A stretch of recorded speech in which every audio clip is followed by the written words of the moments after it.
I just realized that my tripod extends in the middle so that I can pivot my camera down so you can see a little bit more of what I'm doing. Welcome back to my 30 vlogs in 30 days for a 40 plus something year old, because YouTube has said that 40 plus year olds should be starting YouTube channels, and that's what people want to see right now. So we're going to do another recipe today. I thought that what we could do is a 5-minute soup. I love soups. I love Asian soups. I love pho. I love noodle bowls. I love it all. And I found that it was kind of challenging to replicate those flavors at home, but I love quick and I love balanced nutrition. So I like protein, carbs, all the healthy fats, all that good stuff. Today, what I'm going to do is I'm going to do a budget meal. I wanted to see if I could elevate something that you could find really affordably at a local dollar store. So I went to the Dollar Tree and I bought this, I don't even know how to say that, SEDAAP, CDAP, I don't know. It's $2.50 for 5 packs of ramen noodles. So that is super affordable. Now you can use the flavor packets that come in the soups. This one's a curry flavor. I don't think I'm gonna go with that today. You absolutely can, but I'm gonna show you ways that I elevate this at home to get more of that authentic kind of Asian flavor. And it's staples that you can put in your pantry and you can use for a really, really long time. So staples number 1 and 2 are sesame oil and soy sauce. These pack a big punch, obviously. They're super affordable and a little goes a long way. So we're definitely gonna use some of those. And then ginger. You can use fresh ginger that you grate or chop up. Like I said, I love a lot of Asian flavors, so I use a lot of this stuff. You can find this in superstores, grocery markets, in the international aisle. And I also find that when you buy ingredients such as spices, broths, bouillons, things like that, when you buy them in the ethnic aisles, they have less junk in them, so less anti-caking agents, fillers, things like that, cornstarches. They're more pure for the most part, just the spices, and they're actually more affordable, and they're really good. They're really great spices. So this, I think I got at Superstore in the ethnic aisle. They also have a garlic paste, which is really great. A little goes a long way, but I'm halfway through this jar and I only opened it a few weeks ago. So I do eat a lot of ginger, and it's really good for inflammation in the gut, for calming inflammation in the gut. Another thing that you can get super affordably at Superstore, again, I know that this specific brand is PC. The flavors that I really, really like with the PC, they have some of them in Campbell's, so I like the miso and the ramen flavor. Those are my favorites. So this will add more of that kind of authentic ramen, that rich broth flavor. So this will definitely give it that, or you can just get the ramen broth. You can use chicken broth too, like if you have a Tetra pack of chicken broth or chicken stock, you can do that. Beef stock is great too. Also, let me grab this because I forgot. You could also add this to just plain water, a tablespoon for a cup, and then you've got broth.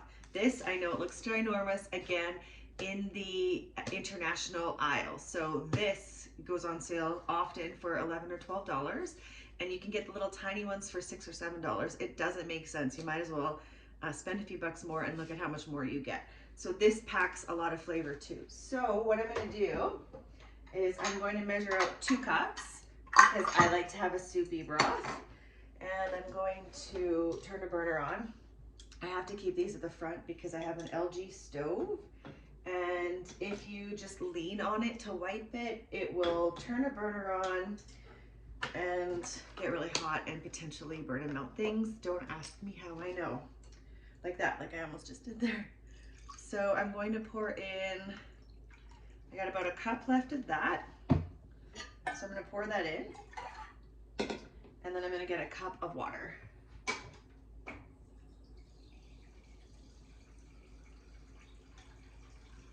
Now, if you like a less brothy soup, you can do that. You can do just the noodles and the seasoning packet if you like. That works.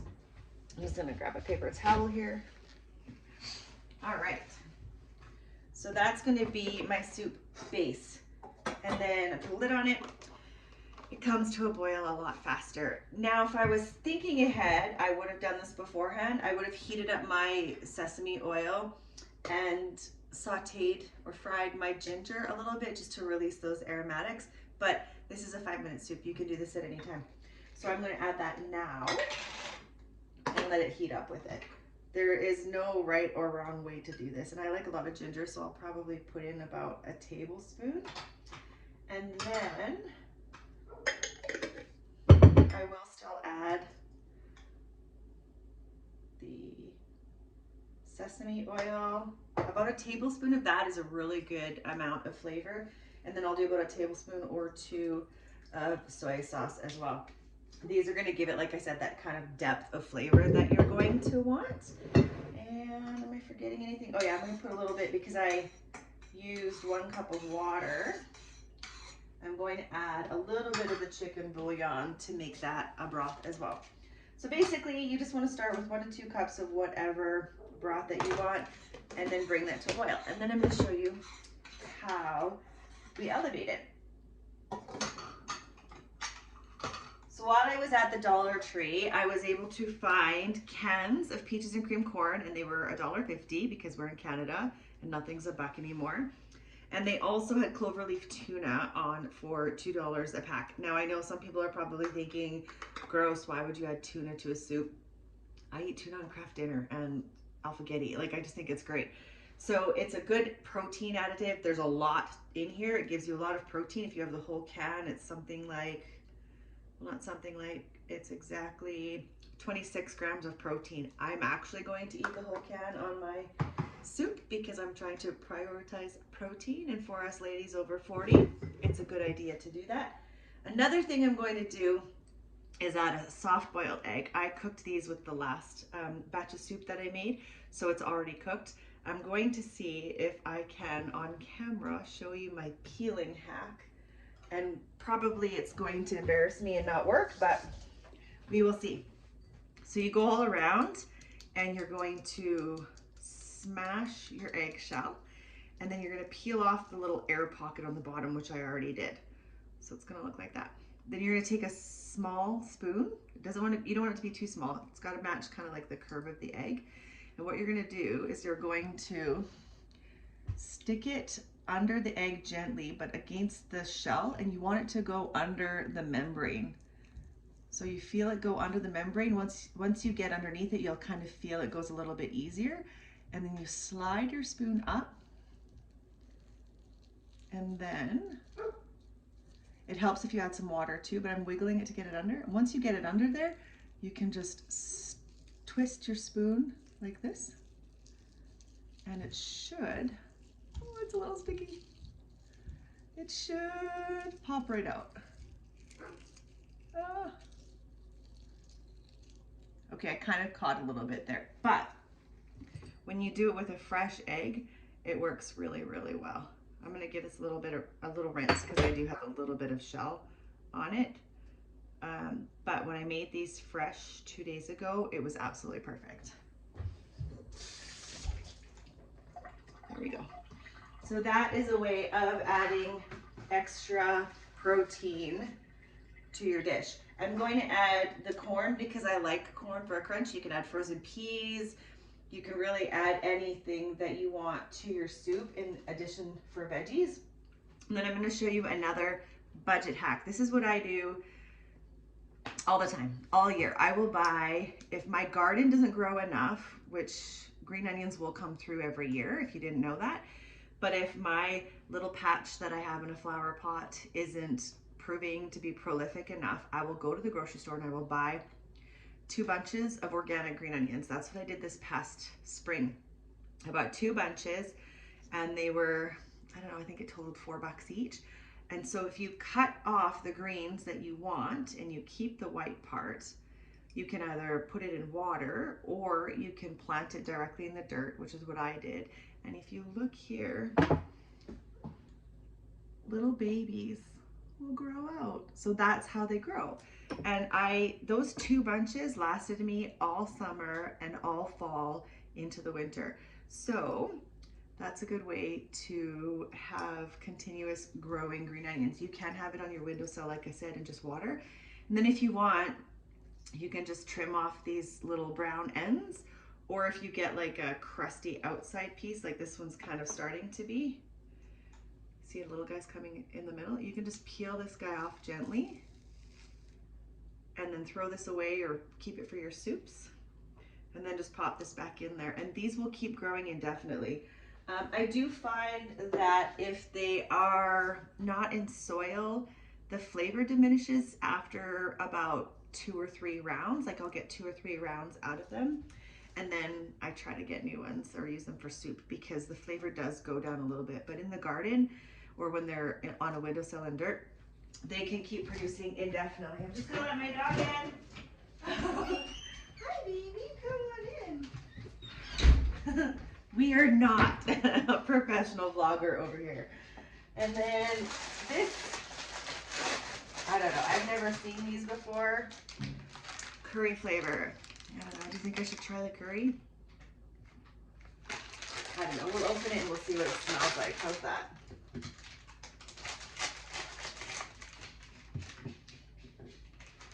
Okay, so what's in this little package? I always love seeing the different ramens and what they come with.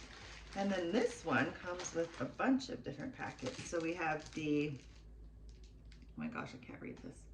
Ooh, fried onions, that's fun. And then we have a seasoning pack, it looks like.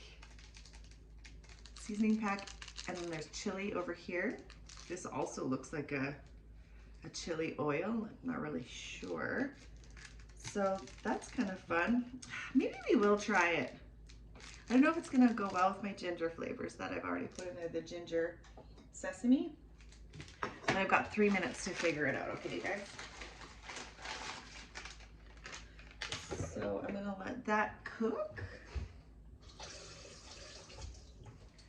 And in the meantime, I'm going to open my cans of everything else and get things going that way. So unorganized, oh my goodness.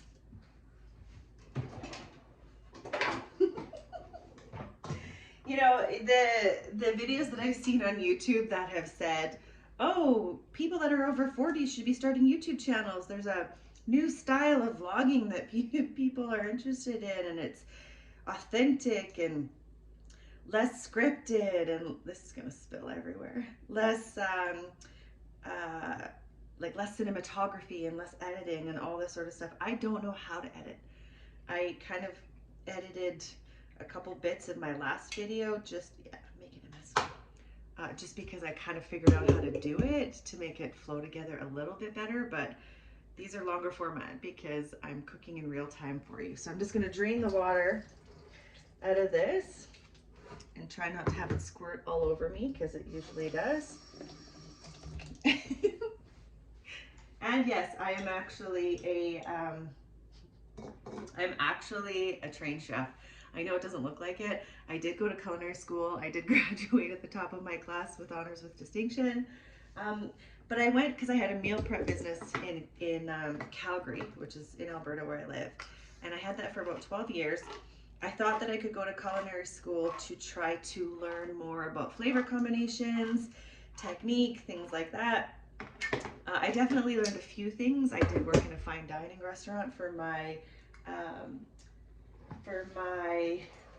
what's it called, internship. I don't want to work in a restaurant ever again. It gives me anxiety. Watching like challenge cooking shows gives me anxiety, although I love it. I've done it, I've competed, it's fun. But I thought it would help me to learn flavor combinations. And I find flavor combinations are individual. You find what you like and you roll with it. You experiment, you find things that you love and you find things you don't love, and you just try things. And so it was kind of a really expensive lesson to learn that I didn't need culinary school to cook, because I just love experimenting with things. Budget things, not budget things, but soups. I really, really love soups. So I think I'm going to maybe let this cook for 3 minutes. We're already at 15 minutes on this video. I don't think people want to stick around for that long. So I'm just gonna pause the video, let this finish cooking, and then we will plate it all up and give it a taste. Okay?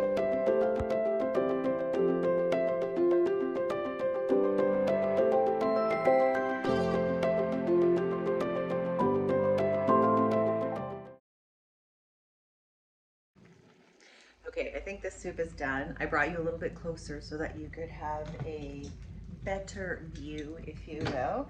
I'm just gonna dump the whole thing in my bowl.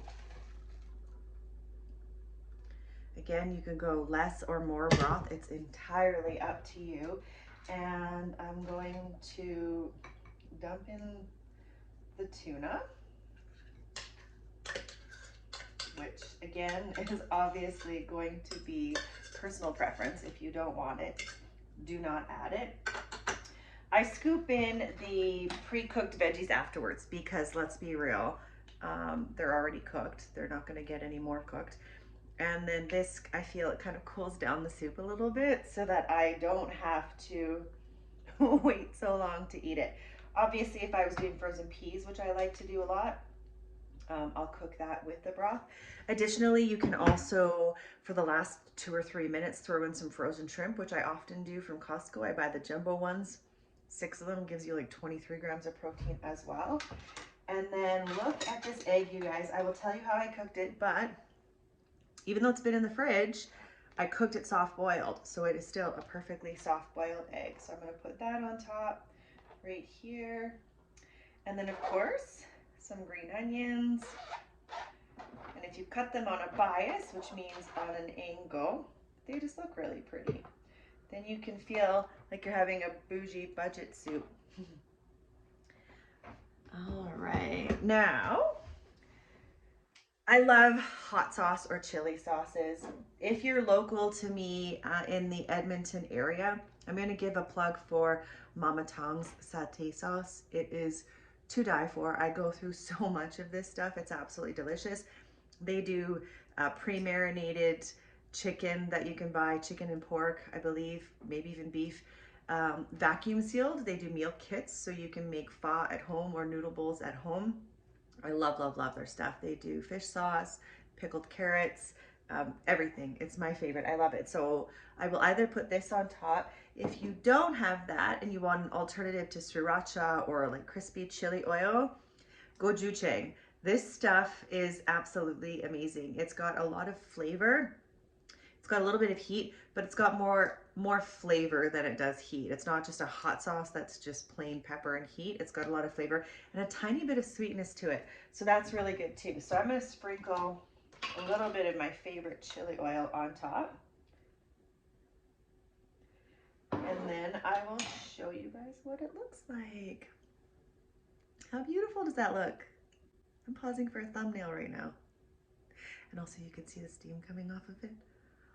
Ooh. Oh, it smells so good. Am I trying this? Am I trying this on camera? I'm gonna hurt myself. You know what I'm gonna do is I'm gonna try it and then I am going to add a little bit of the curry seasoning pack.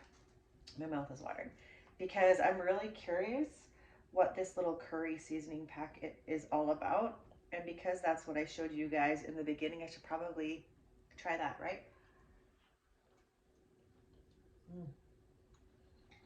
In case you didn't notice, when you did a little wiggle, that means it's good. I actually really enjoy the texture of the noodles. Sometimes when you buy, you know, inexpensive noodles, they don't have the chew or they get really soft and mushy. So, oh, that smells nice. Okay, I'm just gonna sprinkle a little bit in the corner here and mix it in so I can figure out what it's gonna taste like. Give you guys an idea of how curry it is.